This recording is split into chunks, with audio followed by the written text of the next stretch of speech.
Hey, welcome back to MobilityWOD. I'm going to show you one of my favorite new hip openers, an experimental toy position we've been working on. Now, one of the things that we're lucky for here at San Francisco CrossFit is that we get really good dancers here.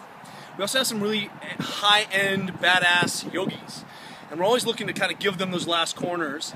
And our experience is that when we're working with Formula One athletes in their respective fields, a lot of times it gives us a lot of kind of problem-solving material that we can trickle down. So one of the things that Greg Glassman put out a long time ago is like, hey man, if people could do the splits, we'd probably see a lot less back pain.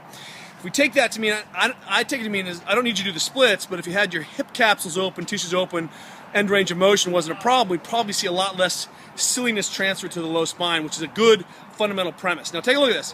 One of the ideas here is I don't care if you can do the splits, but I want you to be able to open up your hips quickly.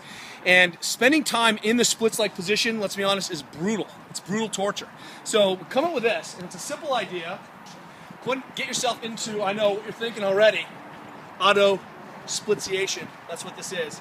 So I get underneath my armpits here, and this gives me a whole bunch of options to start to work on some corners where I can keep my chest up and I don't have to spend a whole bunch of time in a compromised position, so I can really get into some of the corners that I'm after. Now don't panic, right? But you can start to see how you can take this further and further and further, and you get into some crazy end range stuff with your chest high.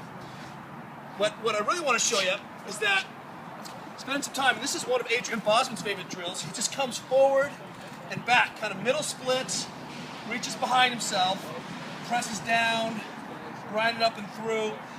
And you can start to see that just by keeping the torso upright and active. And then what we've been playing with is just opening up the hips side to side, being active and slow, pressing the hip to the ground.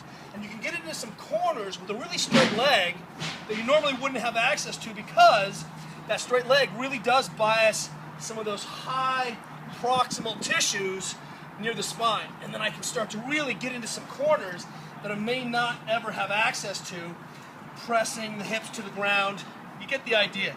But the issue is that the setup is easy, and it really allows me to keep my torso upright and then spend some time moving in and out of these positions, not necessarily just doing static end range Jean-Claude Van Damme stuff. Always tinkering. We'll see you guys tomorrow.